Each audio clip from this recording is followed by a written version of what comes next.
तो जनाब हमारे सी प्रोग्रामिंग कोर्स में आज ये डे नंबर 19 और जनाब आज के दिन हम लोग सीखने वाले हैं सी प्रोग्रामिंग में रिलेशनल ऑपरेटर के बारे में। रिलेशनल ऑपरेटर कितने प्रकार के होते हैं, इनको कैसे यूज करते हैं सी प्रोग्रामिंग के अंदर, सारी जानकारी आपको इस वीडियो में मिल जाने वाली। बस आपको इस वीडियो को लास्ट तक देखना है। चलिए अपनी वीडियो को स्टार्ट करते हैं बिना समय गवाए। तो जनाब आज हम लोग रिलेशनल ऑपरेटर पढ़ेंगे सी प्रोग्रामिंग के अंदर। रिलेशनल ऑपरेटर करते क्या है, सबसे पहले बात इस पे करेंगे। रिलेशनल ऑपरेटर आपके दो वैल्यूज को आपस में ये चेक करते हैं क्या इनमें कोई रिलेशन है या फिर नहीं है। तो बात करेंगे सबसे पहले कि रिलेशनल ऑपरेटर के कितने टाइप्स होते हैं। ठीक है, तो जितने भी टाइप्स होते हैं एक एक करके सब हम लोग समझ लेंगे और ये वीडियो खत्म होने के बाद में आपको रिलेशनल टॉपिक के अंदर अच्छी कमांड बन जाने वाली है। तो सबसे पहला जो हमारा रिलेशनल ऑपरेटर होता है वो इस तरीके का होता है इक्वल टू। ठीक है, जिसमें हम लोग दो वैल्यू को चेक करते हैं कि क्या ये समान है या फिर नहीं है। ठीक है, उसके बाद में हमारा एक ऑपरेटर होता है आपका ग्रेटर देन और एक ऑपरेटर होता है ग्रेटर देन इक्वल टू। मतलब ये क्या करता है कि ये तो चेक करेगा कि क्या वैल्यू बड़ी है और साथ में ये भी चेक करेगा क्या वैल्यू बराबर है, जो कि अभी मैं आपको एक्सप्लेन करने वाला हूँ। उसके बाद एक ऑपरेटर होता है आपका लेस देन। ठीक है, वैसे ही इसके अंदर भी एक होता है लेस देन इक्वल टू। ठीक है, और ये बस बहुत ही सरल है, देखने में कठिन लग रहे हैं। जैसे ही वीडियो आप खत्म होगी आप इन पे एक एक कमांड आपकी होगी, आपको अच्छे से मालूम होगा। लास्ट होता है नॉट इक्वल टू। ठीक है, ये बिल्कुल अपोजिट होता है इक्वल टू के। तो अब स्टार्टिंग से बात करते हैं। अगर मान लो मैं कुछ इस तरीके से लिखूं a इक्वल टू बी, ठीक है, तो ये मैथ के अंदर तो आपका होगा कि a b के बराबर है। मान लो a की वैल्यू 4 है और b की वैल्यू भी 4 है, तो दोनों बराबर हैं। पर आप अगर सी प्रोग्रामिंग के अंदर देखें तो अगर आप कोई चीज लिखते हैं a इक्वल टू बी, तो यहां पर इक्वल का मतलब हो जाता है असाइनमेंट ऑपरेटर। और असाइनमेंट ऑपरेटर क्या करता है, राइट साइड की वैल्यू को उठाता है और लेफ्ट साइड के अंदर वेरिएबल के अंदर डाल देता है। ठीक है, तो यहां पर आप ये नहीं कह सकते हो कि a की वैल्यू b के बराबर है। अगर आपको ये चेक करना है कि क्या a की वैल्यू b के बराबर है तो आप ये यूज नहीं करेंगे, सिंगल इक्वल नहीं यूज करेंगे। यहां पर आप यूज करेंगे a और डबल इक्वल लगाएंगे। डबल इक्वल मतलब ये चेक करना होता है, इक्वालिटी चेक करना होता है कि क्या a की वैल्यू b के बराबर है या फिर नहीं है। अगर यहाँ पर 4 है और यहाँ पर भी 4 है तो ये दोनों वैल्यू बराबर है। अगर यहाँ पर मान लो 3 है और यहाँ पर 4 है तो ऐसे में ये जो आपने स्टेटमेंट लिखा है ये रॉन्ग होगा।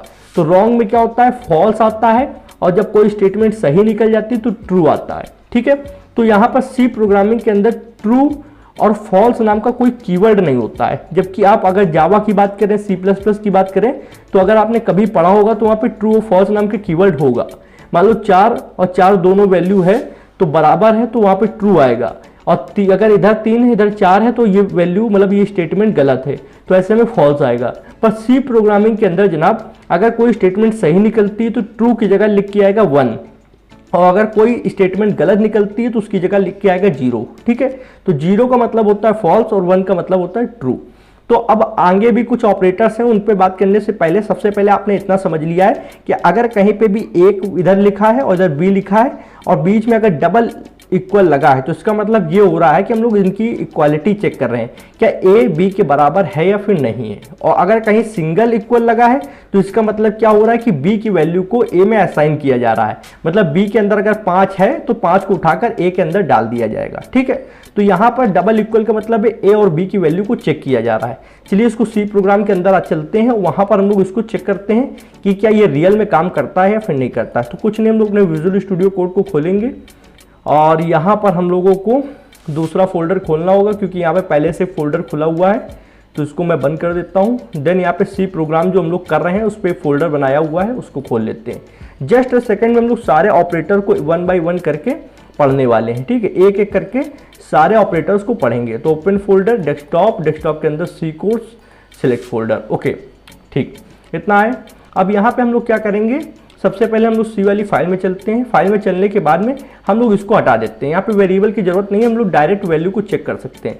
मान लो मैं यहाँ पर कर दूँ ए की जगह पर 5 इक्वल टू 5, तो क्या 5 के बराबर है या नहीं है। तो इसको अगर हम लोग चेक करें तो भैया यहाँ पर स्टेटमेंट में हमारा आएगा टर्मिनल के अंदर। ओके, देखो ये होता क्या है कि देखो 1 आया, और 1 से मतलब क्या हो रहा है, रिप्रेजेंट हो रहा है ट्रू। ट्रू मतलब ये स्टेटमेंट सही है, 5 और 5 के बराबर है। और आप इसको इस तरीके भी कर सकते हैं, अगर हम लोग यहाँ पे 2 वेरिएबल बना लें। ठीक है, यहाँ पर 2 वेरिएबल बना लें, एक बना लें int a is equal to 5।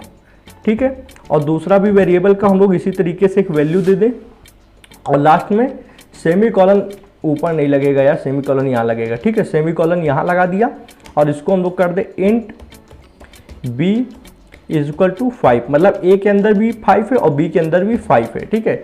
इसको मैं थोड़ा सा फॉर्मेट कर लेता हूँ जिससे ये अच्छे से आ जाए। ओके, यहाँ पर सेमी कॉलन लगेगा, ठीक। तो अब क्या होगा जनाब, हम लोग इसको चेक करेंगे a और b को।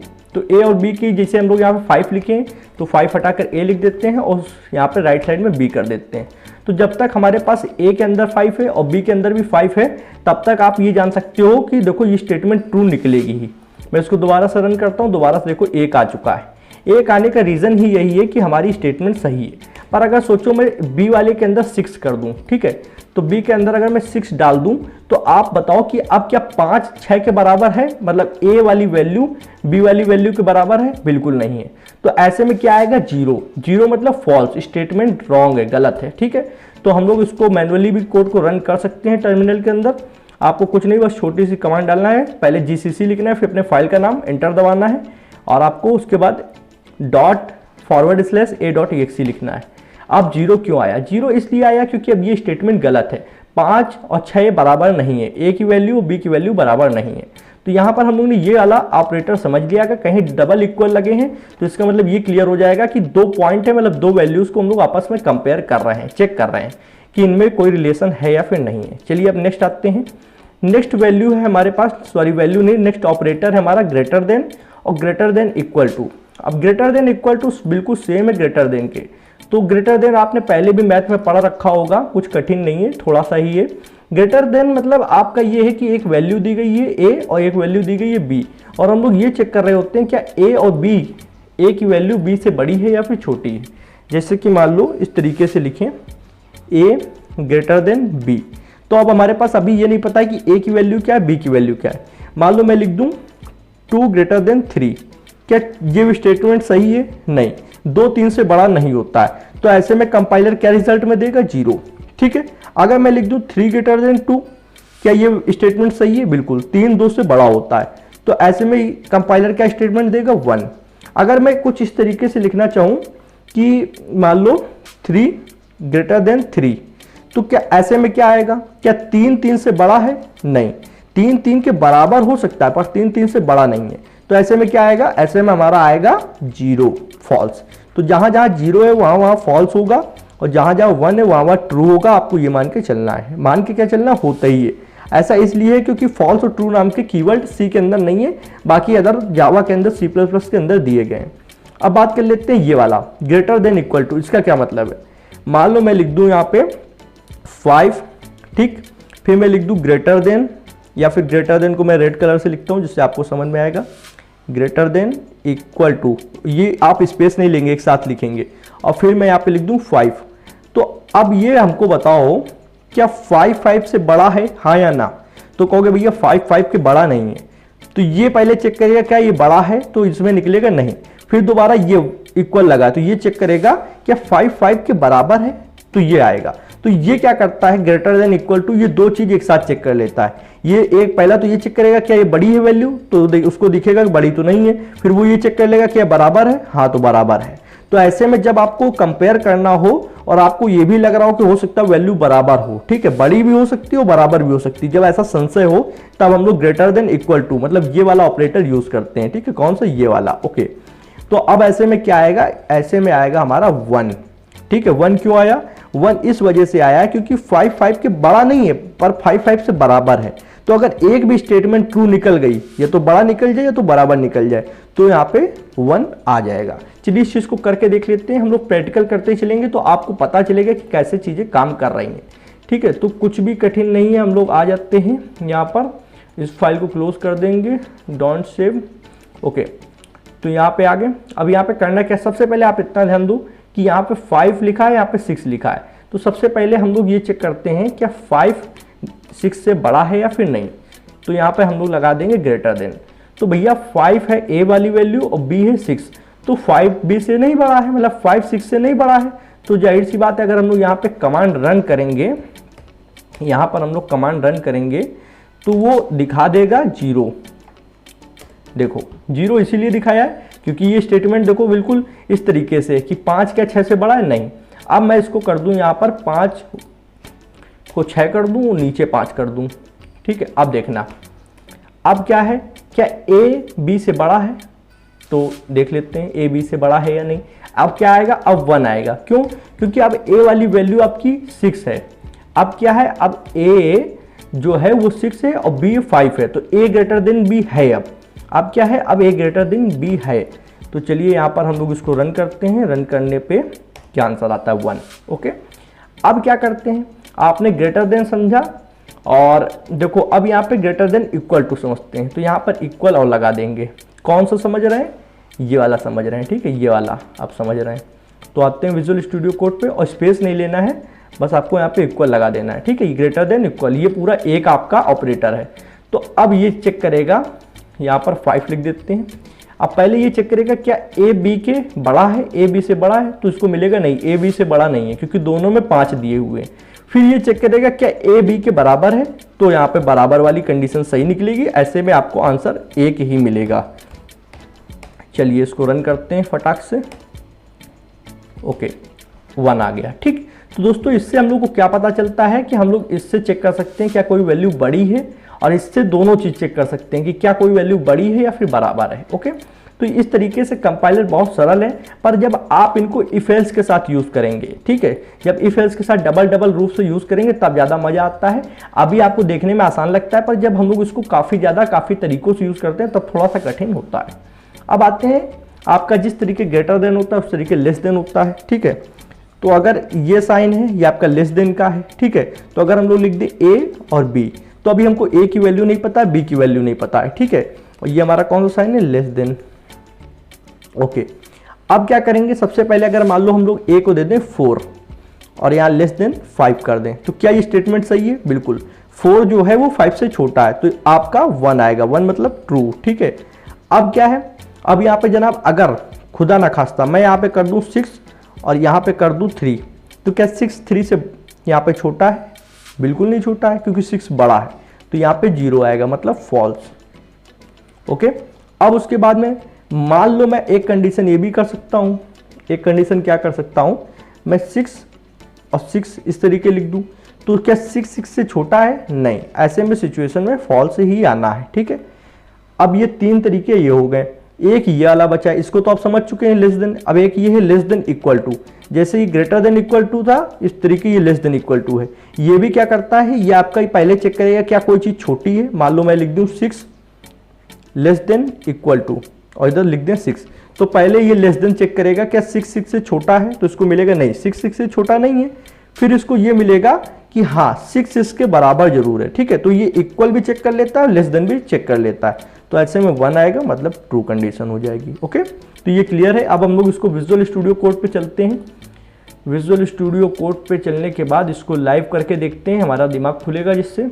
अब देखो 5 जहाँ पे लिखा है वहाँ पे कर दें 4 और यहाँ पर हम लोग लगा दें लेस देन। क्या लगा दें भैया, लेस देन लगा दें। चलो भैया लेस देन लगा दिया।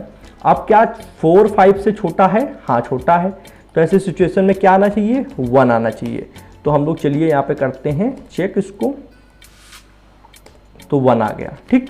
अगर मैं यहाँ पे कर दूं 4 की जगह 5 और यहाँ पे कर दूं 4, तो अब क्या होगा, अब आएगा 0। क्यों, क्योंकि अब a जो है वो b से छोटा नहीं है, वो बड़ा है, क्योंकि a 5 है और b 4 है, ठीक है। तो हम लोग यहाँ पे कर देते हैं, सबसे पहले देखो स्क्रीन इसलिए क्लियर कर देता हूँ कि आपको पिछला आंसर से कंफ्यूजन ना हो। ओके, अब देखो 0 आया, 0 से क्या हम लोग देख सकते हैं कि हाँ a b से छोटा नहीं है। पर अगर हम लोग देखो a और b दोनों को 5 कर दें, मतलब a भी 5 है और b भी 5 है, तो अब a के पास भी 5 और b के पास भी 5, तो क्या होगा ऐसी सिचुएशन में, क्या 5 5 से छोटा है, नहीं, 5 5 से छोटा नहीं है ना बड़ा है, ये बराबर है। तो ऐसी सिचुएशन में क्या होगा, अगर आप सिर्फ लेस देन लगाकर चेक करेंगे तो आपको 0 मिलेगा। क्यों मिलेगा, क्योंकि a b के छोटा नहीं है। ओके, अगर मैं यहाँ पे लेस देन के साथ इक्वल भी लगा दूं, देखो अगर सिर्फ आप इक्वालिटी चेक करेंगे तो डबल इक्वल लगेगा, पर लेस देन और इक्वल एक साथ चेक करेंगे तो आप पूरा, ये एक सिंगल ऑपरेटर है, मतलब ये दोनों आप जो देख रहे हो सिंबल, ये एक ऑपरेटर है, ठीक है। ओके, तो अब पहले ये चेक करेगा क्या a b से छोटा है, तो इसको मिलेगा नहीं, 5 5 से छोटा नहीं है, फिर ये चेक करिए क्या बराबर है, तो हाँ इसको मिल जाएगा, हाँ बराबर तो है। ठीक है, तो हम लोग चलिए इसको रन करते हैं। चलिए फटाफट से इसको चेक करते हैं, फिर नेक्स्ट पे आते हैं। तो देखो भैया 1 आ गया। 1 का मतलब ये कंडीशन ट्रू है। ट्रू इस वजह से क्योंकि छोटा तो नहीं है पर बराबर है। पर सोचो अगर मैं कर दूं a जो है इसको कर दूं 4, अब बताओ मुझे कि अब क्या आएगा, सेम सिचुएशन पे अब क्या आएगा। तो मैं बताऊं तो अब भी आपका आएगा 1, मतलब कंडीशन ट्रू होगी। क्यों? क्योंकि अब ये चेक करेगा क्या a b से छोटा है, तो इसको मिलेगा हाँ a b से छोटा है, क्योंकि a की वैल्यू 4 है और b की वैल्यू 5 है। फिर ये चेक करेगा क्या बराबर है, तो इसको मिलेगा बराबर तो नहीं है। तो एक भी कंडीशन फुलफिल हो गई, अगर हाँ छोटा है तो आंसर 1 ही आएगा। चलिए फटाफट से इसको चेक करते हैं। ओके देखो 1 आ गया। ठीक, तो ये कंडीशन होती है। तो आई होप आपको इतना तो क्लियर यहाँ पे हो चुका है कि यहाँ पे आपका इक्वल टू कैसे चेक किया जाता है, ग्रेटर देन कैसे चेक किया जाता है, ग्रेटर देन इक्वल टू कैसे चेक किया जाता है, लेस देन और लेस देन इक्वल टू कैसे चेक किया जाता है। अब आपका बचा है नॉट इक्वल टू। ठीक है, ये अपने आप में एक बहुत मजेदार सा मतलब बोल सकते हैं आपका ऑपरेटर है। ठीक है, अगर सिंगल यूज होगा तो यूनिरी है, और अगर डबल साथ में वो यूज होगा तो आपका बाइनरी है। मतलब क्या कहना चाहते हो भैया, देखो बताते हैं। ये अगर कहीं पे लगा हुआ है सिंगल ये, ठीक है ये साइन, तो ये आपका नॉट, ठीक इसको बोलते हैं नॉट, और ये यूनिरी ऑपरेटर है, इसको कहीं कहीं यूज करते हैं। पर जब ये साइन और ये साइन नॉट और उसके साथ में इक्वल लगाओ तो इसको बोलते हैं not equal to. Okay, not equal to. ये क्या है जनाब, ये आपका बाइनरी है। और ये क्या है, ये जो मैंने पहले बताया था ये आपका इक्वल टू है। Okay, not equal to equal to, तो इक्वल टू और नॉट इक्वल टू बिल्कुल डिफरेंट है। जहां पर अगर आप इस तरीके लिखते हैं टू इक्वल टू टू, तो ये कंडीशन जाएगी ट्रू, मतलब 1 आ जाएगा। ठीक है, क्यों? क्योंकि 2 2 के बराबर है। पर अगर जनाब आप कुछ इस तरीके लिख दें कि 2 नॉट इक्वल टू 2, तो अब ऐसी कंडीशन में क्या होगा, 1 आएगा। क्यों? क्योंकि 2 2 के बराबर नहीं। पर अगर हम लोग क्या करें, देखो ऐसी कंडीशन में क्या आएगा, 0 आएगा, क्योंकि 2 2 के इक्वल है, पर यहाँ पे बता रहा है नॉट इक्वल टू। ठीक है, तो हम लोग इसको डायरेक्टली पहले करके देखते हैं, फिर इसको अच्छे से समझेंगे। ओके, पहले करके देखते हैं। ये आपको कोई कंफ्यूजन नहीं देगा, मेरी गारंटी है, बस आप इस चीज़ को ध्यान से देखें। मान लो यहाँ पे लिखा है 5 और नीचे भी लिखा है 5, और मैं कर दूँ नॉट इक्वल टू।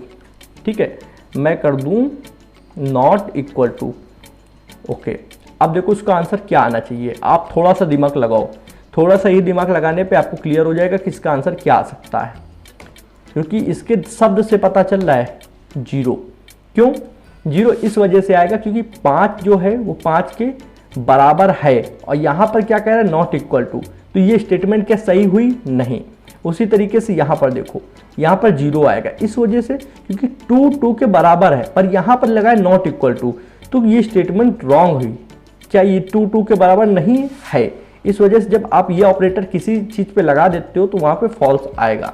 हाँ, अगर आप ये कर दें 2 नॉट इक्वल टू 3, अब ऐसे में आपका 1 आ जाएगा। क्यों? क्योंकि जो 2 है वो आपका 3 के बराबर नहीं है। चलिए यहाँ पे करके देखते हैं।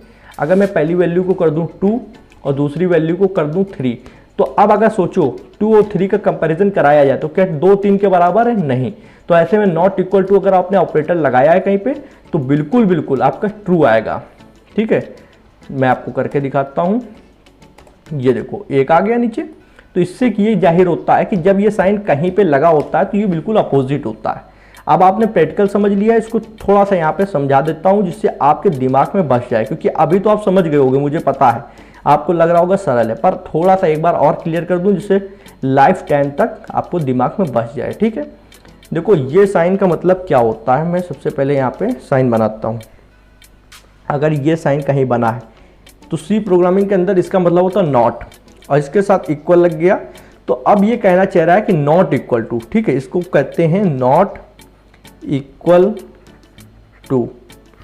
अगर 2 वैल्यू हैं और ये है इक्वल टू, ठीक है, इक्वल टू 2 वैल्यू हैं, अगर वो 2 वैल्यू बराबर हैं और आपने ये साइन लगा दिया तो आपका मतलब ये आप कहना चाह रहे हो कि 2 2 के बराबर नहीं है।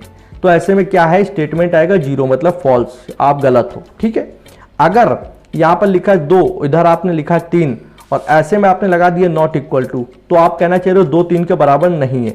बराबर नहीं है इसका मतलब हिंदी में अगर अर्थ निकाले तो निकलता है बराबर नहीं है। तो 2 3 के बराबर नहीं है, तो बिल्कुल सही बात है, ट्रू निकल आएगा। ठीक है, तो इसका मतलब क्या है कि कोई भी अगर सेम वैल्यू लिख रहे हो तब ये लगाओगे तो आपका आंसर फॉल्स दे देगा, मतलब 0 आ जाएगा। ठीक है, पर अगर 2 विपरीत वैल्यू है, 2 है इधर 4 है, तब आप लगाते हो तो आपको ट्रू मिल जाएगा। ठीक है, ट्रू मतलब आपको 1 मिल जाएगा। ओके, इतना आपको क्लियर है। कॉन्ग्रेचुलेसन, आपने रिलेशनल ऑपरेटर को बहुत ही अच्छे से, बहुत ही आराम से हमेशा के लिए समझ लिया है। अब आप इसको कभी भूलने वाले नहीं हो, कभी भी नहीं भूलने वाले हो, गारंटी इस बात की। ठीक है, और अगर थोड़ा सा और मैं एक्सप्लेन करना चाहूँ ये ट्रू फॉल्स का क्या मैटर है, तो देखो हर चीज़ आपकी सी प्रोग्राम के अंदर जो भी आप वर्ड यूज़ करते हो, चाहे इफ एल्स हो, वेरिएबल हो, इंट हो, फ्लोट हो, ये सब कीवर्ड्स होते हैं जो कि सी प्रोग्राम में पहले से बनाए जा चुके हैं। ठीक है, अगर आप चाहते हैं तो कीवर्ड्स वाला चैप्टर पढ़ लें जाकर, अगर आपने नहीं पढ़ा तो आपको क्लियर हो जाएगा। उसी तरीके जो ट्रू और फॉल्स है, ट्रू और फॉल्स नाम का कोई कीवर्ड बना नहीं है। ठीक है, तो ऐसे में जब हम लोग किसी स्टेटमेंट को चेक करते हैं कि वो सही है या गलत है, तो हम लोग ट्रू की जगह 1 यूज़ करते हैं, फॉल्स की जगह 0 यूज़ करते हैं। ठीक है, ये बाइनरी के 2 नंबर होते हैं 0 1। ओके, अब और बता दें, अगर 1 की जगह यहाँ पे लिखा है 2 3 4 5 या फिर -1 -2 -3 -4 -5 6 -6 कुछ भी लिखा है, ठीक है, XYZ कुछ भी लगा है, तो यहाँ पे ये सब ट्रू होंगे। क्यों? क्योंकि सिर्फ 0 एक ऐसा आपका मान के चलो डिजिट है, 0 एक ऐसा डिजिट है जो फॉल्स माना गया है। ठीक है, 0 मतलब फॉल्स, बाकी कोई भी माइनस में वैल्यू हो चाहे प्लस में वैल्यू हो, सब आपकी ट्रू होती हैं। ये आपको दिमाग में बसा के चलना है। पर आंसर में आपका 1 या 0 ही आएगा, ये नहीं आएगा 2 3 4 5। मैंने आपको बता दिया कि बाकी 0 के अलावा सारी वैल्यू प्लस में मानी जाती हैं, सिर्फ 0 को माइनस मतलब फॉल्स माना जाता है। तो 0 के अलावा कोई भी वैल्यू हो, चाहे 9 हो, 10 हो, 11 हो, -11 हो, सब आपकी पॉजिटिव नंबर है, मतलब ट्रू है। पर 0 सिर्फ एक ऐसी चीज है जिसको फॉल्स माना गया है। पर जब आप किसी स्टेटमेंट को चेक करेंगे कि कोई स्टेटमेंट सही है या नहीं है, मान लो मैंने चेक किया 2 > 3, ठीक है, तो ऐसे में क्या आएगा, ऐसे में आएगा 0 मतलब फॉल्स। ठीक है, और अगर कोई चीज यहाँ पे लिखा है मान लो 5 > 4, तो ऐसे में स्टेटमेंट क्या है, ट्रू। तो ट्रू में क्या आएगा, 1। तो आएगा 1 या 0 ही, पर आपको पता होना चाहिए कि 0 के अलावा बाकी सारे नंबर भी आपके ट्रू माने जाते हैं। तो बस यही था आपका रिलेशनल ऑपरेटर। कहाँ कुछ इसमें कठिन था? कुछ कठिन हो तो आप मुझे बताओ। कुछ कठिन नहीं था आपके, मात्र यहाँ पे देखो एक होता है ये इक्वल टू, जिससे हम लोग 2 वैल्यू को चेक करते हैं कि ये बराबर है या नहीं है। सॉरी, इस तरीके नहीं, थोड़ा सा बड़ा सा लिखते हैं, 2 = 3, मतलब 2 क्या 3 के बराबर है, या फिर इस तरीके भी करते हैं। ओके, एक आपका होता है ग्रेटर देन और ग्रेटर देन इक्वल टू। तो ये क्या करता है कि मान लो 2 > 3 है या नहीं है, या फिर 2 > 2। ठीक है, इस तरीके यूज होता है। एक आपका लेस देन इक्वल टू, इस तरीके। तो उसमें क्या है कि मान लो 3 < 2 है या नहीं, या फिर 3 < 3 है या नहीं, इस तरीके यूज होता है। लास्ट में नॉट इक्वल टू, ये क्या बताता है कि अगर सेम वैल्यू है, आपने लिख दिया नॉट इक्वल टू, तो क्या बताएगा कि 2 के बराबर नहीं है, तो ऐसे में क्या है, फॉल्स आ जाएगा। ठीक है, मतलब 0 आ जाएगा। और अगर आपने सेम वैल्यू नहीं लिखी है, 2 इधर 3 और फिर लगाया, तो ऐसे में ट्रू आ जाएगा। ठीक है, क्योंकि आप ये कहना चाह रहे हो कि 2 3 के बराबर नहीं है, जो कि जाहिर सी बात है नहीं है। तो बस यहीं के साथ अपनी वीडियो को विराम देता हूँ। वीडियो पसंद आई हो तो आप एक लाइक करके मुझे ये जता सकते हो कि वीडियो अच्छी लगी।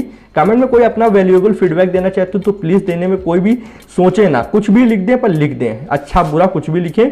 कोई कमी हो या कोई अच्छाई लगी हो तो आप बता सकते हैं। चैनल पर नए आए हो तो चैनल पर सब्सक्राइब कर ले, बेल आइकन को प्रेस कर ले, जिससे आने वाले interesting coding videos and courses की नोटिफिकेशन आप लोग को मिलती रहेगी। आपको इन फ्यूचर बहुत सारे courses and web development related सारी चीज़ें यहाँ पे पढ़ाई जाएंगी। सी कंप्लीट होने के बाद जावास्क्रिप्ट हम लोग स्टार्ट करने वाले हैं। इसी के साथ अपनी वीडियो को विराम देता हूँ। Thanks for watching friends. जय हिंद, जय भारत।